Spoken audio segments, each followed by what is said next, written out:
Commission करेगा जम्मू कश्मीर का दौरा। 8 से 10 अगस्त के बीच कमीशन का दौरा। इंतखाबात की तैयारियों का लेगा जायजा।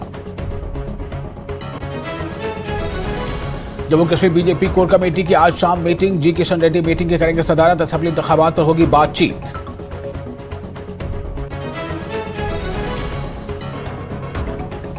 मरकजी हुकूमत ने बीएसएफ के डीजी नितिन अग्रवाल को हटाया।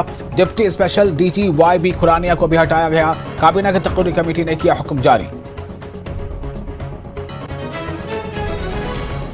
करगिल के कवाड़ी नाला इलाके में गिरी इमारत मलबे में दबे 5 अफराद को निकाला गया। जख्मियों को जिला अस्पताल में कराया गया दाखिल।